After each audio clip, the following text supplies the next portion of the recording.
Hi everyone, I'm Amie, and in this video I'm going to talk about the books I read in April. I managed to read 8 books in April and I participated in the Owls readathon hosted by Book Rose. I'll link her channel down below so you can check her out. She really does amazing videos and also hosted this readathon for which there were 12 prompts given, and it was like passing the Owls exams in Hogwarts. You had 12 different subjects for which you had 12 different prompts for different books. I read 5 books for this readathon and 3 more I read before or after the readathon. The first book I read this month was Mary Jane by Dorothy Sterling, and I don't have this copy on hand because I borrowed it from a friend. The story follows Mary Jane, who's a black girl in the 1950s when schools were either for only white people or mixed race.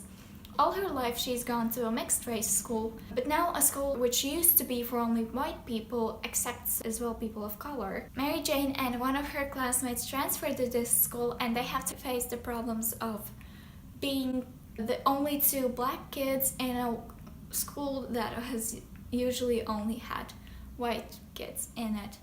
And they have to fight against the prejudices of these white children. They have to be the teachers because there is no one else to teach those white children that people of color are also people. I gave this book 4 out of 5 stars because for me it was a bit simplistic, but I do think that while it was a very small book, it carried a very big message. The way I would define this is the hate you give for smaller children. So while I wouldn't want to read The Hate You Give to a 6-year-old, this book I think would be a great alternative because it didn't have as much violence and it was more of a middle grade than a young adult book. Another thing I wanted to mention about this book is that the copy I had borrowed was quite an old translation, so there were a few mishaps in the translation to the terms in which people of color are referred to, but I'm hoping that that was only because the translation is really old and not because the book was written that way. And I'm hoping that younger translations also don't have this problem anymore. The next book that I read in April, which was also my first read of the Owls readathon, was The Tales of Beedle the Bard by J.K. Rowling. These are some fairy tales that are set in the wizarding world and could have been read to wizarding children.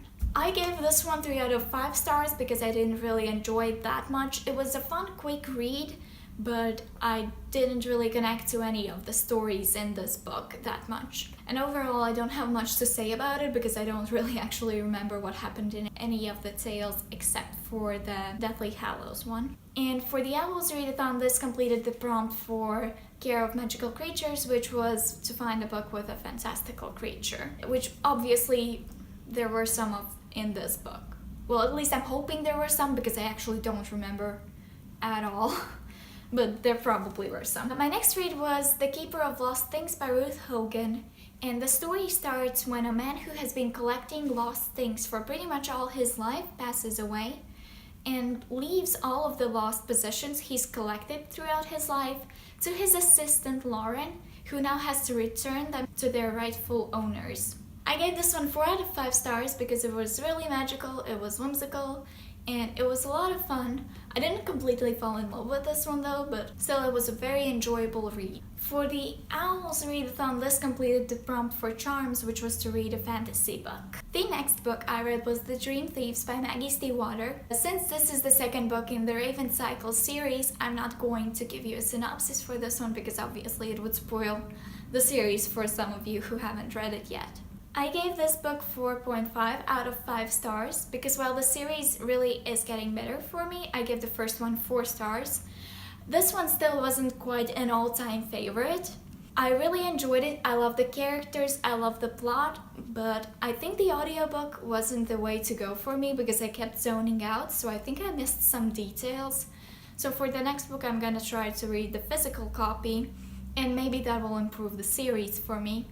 So I'm very excited to continue on with this because I really like this series, but next time I'm not going to choose the audiobook format for this one. For the Owls readathon, this book fulfilled the prompt for divination, which was to read the book with a prophet or prophecies, and the whole family of the main character are prophets, so this one fit quite well into this prompt. This next book is Aristotle and Dante Discovered the Secrets of the Universe by Benjamin Alire Sáenz. And I'm very excited to talk about this book because I really loved this one. I gave it 5 out of 5 stars and it's definitely a new favorite. It follows 2 Mexican-American teens, Aristotle and Dante, and it's a coming-of-age story. It doesn't have much plot, but that didn't really bother me in this one, or usually in any book, because for me the most important part are the characters usually. I am doing a full review for this book, which should be coming up next week. So you can look forward to that because then I will go into much more depth about this one, and I'm not going to give you much of my thoughts about this now because all I can say is that I really love it. It's absolute perfection, and basically the review will not be a review but just me gushing about this book and telling you to please go and read it because it's so amazing. And for the Owls Readathon, this completed the prompt for Ancient Runes because this book has some symbols on the cover. I kind of fit this on my TBR quite late on into the readathon because my friend offered to send this book to me, but I'm very glad I did. The last book I managed to complete for the Owls Readathon was Salt to the Sea by Ruta Sepetys. This is a historical fiction about 4 different people seeking refuge on a ship going away from Germany during World War II. Obviously, this is a very heartbreaking story, because what story about World War II isn't? It is a very tragic time in history, and I think it's important to learn about it. But I also have trouble picking up these books. I've only read 2 before this one, because I need a very long time to recover from the war books.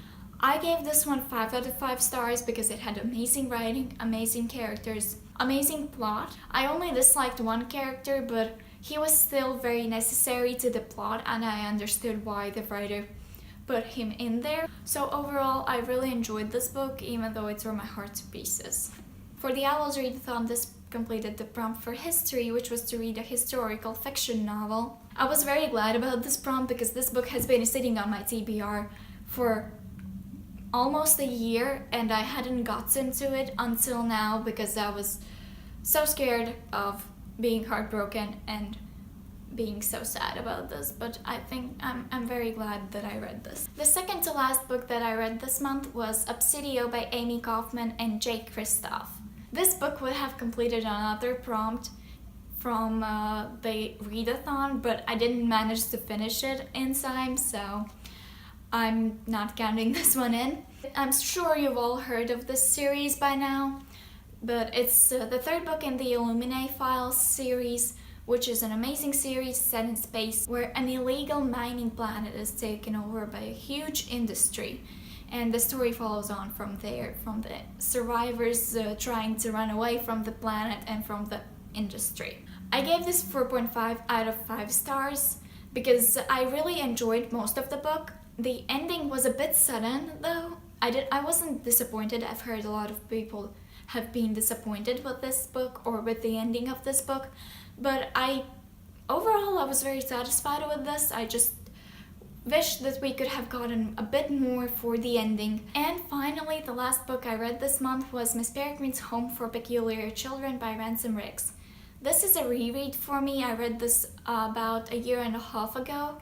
I read the first 2 books in the series but never got to the 3rd one, so I'm hoping to do it this year. I'm rereading the whole series. I'm listening to it on audiobook because reading the physical copies took me forever. It took me like 2 weeks to read just one of the books, and these books aren't really that long, so I'm hoping that the audiobooks will work a bit better for me. I don't know if I need to give you a synopsis, but this book follows Jacob, whose grandfather dies a mysterious death, and he wants to find out more about his grandfather's early life, so he goes to this very far off island, and it's a very small island, and he just wants to find out about his grandfather. I pretty much felt the same about this one as I did the first time I read it. I gave it 4 out of 5 stars because I don't absolutely love this series.